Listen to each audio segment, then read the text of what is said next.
कवन नगरिया बजवा बाजऊ हरदिया तोरा लागोगे।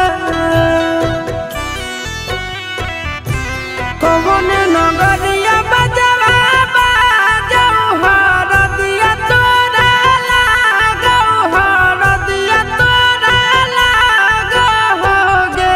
जानूगे सुनी के कर जा हमर फाटो हो दरदिया कोई नहीं बाटो होगे।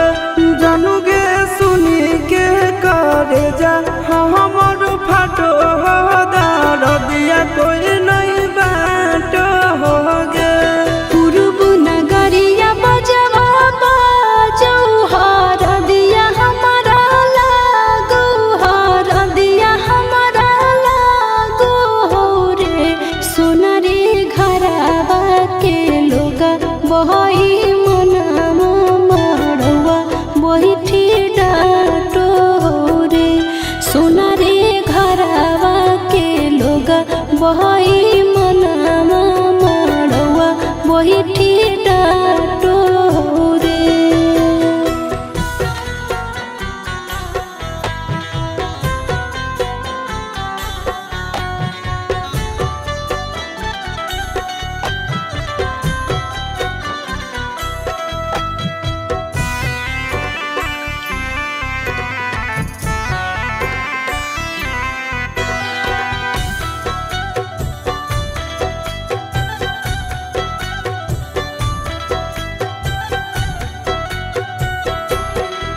हद जखनी ढराई जइतौ तोर शंखा बनिया, हो जइतै खत्म हमर प्यार के कहानिया। बुझे मजबूरी नहीं है हमर कसूर रे। इहे शायद होते भगवान के मंजूर रे। कठ के करे जावा बनाइले नी दया नहीं आवोगे। जानूगे सुनी के करे जा हमर फाटो हो दरदिया कोई नहीं बाटो होगे। जानूगे सुनी के करे जा हमर फाटो हो दरदिया कोई नहीं बाटो होगे।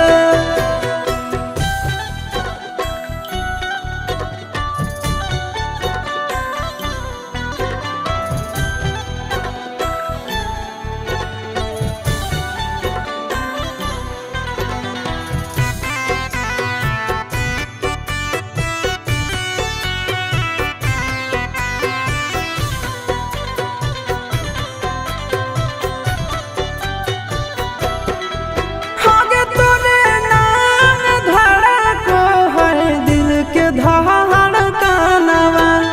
मंगिया भरते चली जइबो सामसनवा। के कर दिए तो सही है किस्मत के खेला। भूल जाई है आशीष नंदन अमन आल बेला।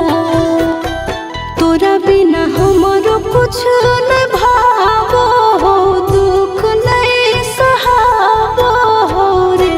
सोना रे घरवा के लोग बही मनामा मड़वा बैठी डाटो रे। जानूगे सुनी के करे जा हमर फाटो हो दरदिया कोई